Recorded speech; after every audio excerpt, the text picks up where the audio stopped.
Ẹ̀yin olóríire olólùfẹ́ àkọ́tì ẹ máa kú ọjọ́ méjì mẹ́ta ẹ má bínú àbísí díẹ̀ lórí field ni ẹ mọ̀ iṣẹ́ construction ló gbọ́ ọmọ tàbáyé bọ̀ kò sí bá a ṣe lè bísí tó náà ẹ mọ̀ pé nǹkan tó bá ti concern Jàkí máa wáyé máa ṣàfẹ́ sọ one or two things so kọ́rọ̀ mi máa pọ̀ ẹ rántí brọ́dà wa yìí nígbà tọ́rọ̀ Jàkí àti Portable ṣẹlẹ̀ ńgbà yẹn wọ́n fi sọ àwọn ọ̀rọ̀ kan táwọn èèyàn like ọ̀rọ̀ yẹn gan tó ń listen sí wọn so èmi wá rí i pé ọ̀rọ̀ tó ń já ràìnràìn lọ́wọ́ táwọn kan sọ pé Wasiu Ayinde Alhaji Wasiu Ayinde ò pé àfibíṣe olóore ni ó fọ́kọ̀ ó ṣe kinní kan ó ṣe gbàgbọ́dà ọ̀pọ̀ náà àwọn ọ̀rọ̀ tó sọ ṣẹ́gẹ̀tẹ̀ bẹ́ẹ̀ lára àwọn kan tó jẹ́ pé wọ́n ní bó ṣe rí náà nìyẹn pé kò ní mínì wọ́n fi kalẹ̀ so bọ̀kọ́ tó wá fọ́ọ̀lì sí mi ni pé ṣe rí brọ́dà wa yìí is more or less like alọ́mọ Jẹ̀bú ni wọ́n bọ́njọ́ lólùfẹ́ Jàkí wọn láìkì Alhaji Saheed Òṣùpá gan wọ́n wá sọ àwọn ọ̀rọ̀ kan mo ní èmi nìkan kọ́ ni wàá dá ọ̀rọ̀ yìí gbọ́ ẹ bá mi subscribe sí àkọ́tì mi ẹ jẹ́ ká gbọ́ fídíò látòkè délẹ̀ ẹ dẹ̀ bá mi like ẹ bá mi share ẹ comment bọ̀ ẹ má yẹ ká búra wa ìjọ ẹ má yẹ kí èébú wà ẹ ṣé gan kò ní bàjẹ́ fún yín.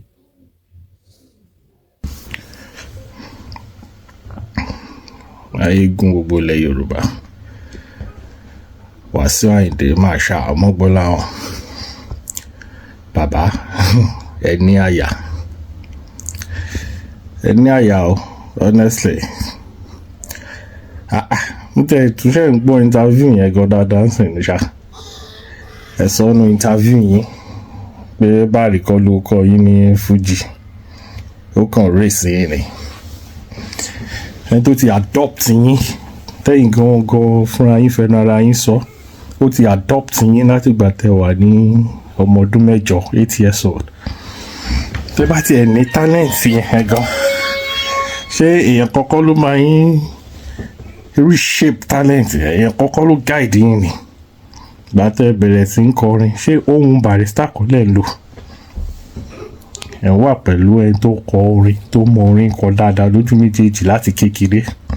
ẹ ní rí ẹ̀kọ́ kan ẹ ní rí ẹ̀kọ́ kan kọ́ lára ẹ̀ àbí nǹkan tẹ́ ẹ̀ sọ́kọ́ nìyẹn Bàríkọ́ ló kọ́ yín ní Fuji ó kàn race yín ni kò ní ìdíkẹ́ sọ pé race yín náà ẹ̀ ní láti patronize anybody ẹ sọ pé ẹ̀ mọ Bàrí rí gan kẹ́ ẹ lẹ́ẹ̀ síwájú Bàrí bẹ̀rẹ̀ orin what an arrogant person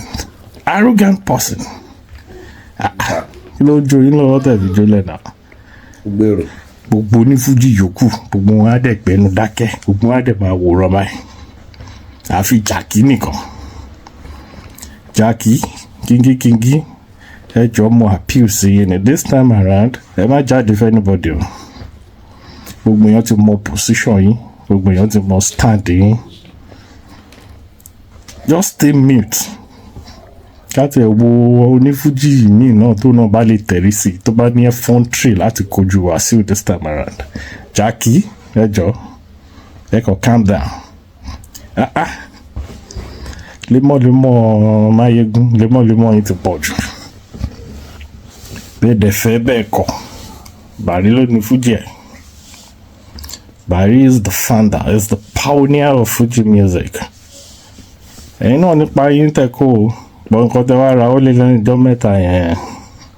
ẹ lè rí yìí ń bẹ́ àtọ̀ kí ni nǹkan tẹ́ ń tà láti ṣe yẹn message mi fún gbogbo àwọn àfà pátápátá ni o àfà méjì tèmi mọ̀ mi ò mọ ẹjọ́ o tẹ́ bá mọ àwọn àfà míì ẹ lè sọ fún mi lọ́ndà comment section àfà méjì tí mo mọ̀ tó máa ń sojú abẹ ní kò tọ́ dẹ̀ ní àyà àwọn méjèèjì yẹn ti kú àfà Àkìlápá àti Àjàdí Muyideen Bello kọ́ ló ń fọ̀rùn kẹwọn tí ó bá ń ṣe bẹ́ẹ̀ ni káwọn méjèèjì yẹn wà láyé àbí kan ni wọ́n wà láyé kíké wọn máa sọ pé ọmọ Sẹ̀lẹ̀ làwọn bona fide member Sẹ̀lẹ̀ làwọn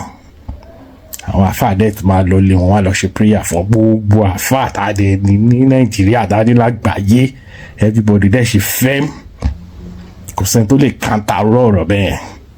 ẹ̀kọ́ wálé fi ń kọ́ àwa ọmọ mùsùlùmí tá à ń bọ̀ lẹ́yìn bọ̀ tó bá jẹ́ mẹ̀kúnnù nǹkan àbí èèyàn kan tí ò tó nǹkan jẹ́ ti sáré jáde síta ẹ ti máa dírágì ẹ̀. Ọlọ́run á ṣàánú àwa àfa o, ẹ̀yin àfa àwa yín bàbá Ọlọ́run á ṣàánú yín. So kò sí àfa ẹyọ kan báyìí tó lè jáde síta láti káńtà nǹkan tí kẹwọn sọ pé bona fide member ọmọ ṣẹlẹ̀ lòun tún kọ́ parish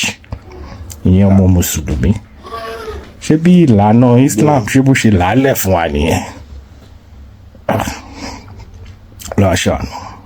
Message mi fún Jackie, please this time around just stay mute. Ẹ máa wòran.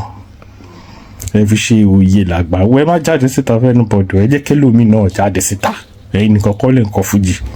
Gbogbo èèyàn dẹ̀ ti mọ stand yín. So kó má di lemọ́. Mo dẹ̀ pa àwọn ká ti wà lábẹ́nú náà tó ń kọ fújì yẹn wá ti máa pè yín. Ẹ sọ fún àwọn náà pé ṣé wọn lẹ́nu ni kó jáde síta. Kó gbéná wojú ẹ̀kún.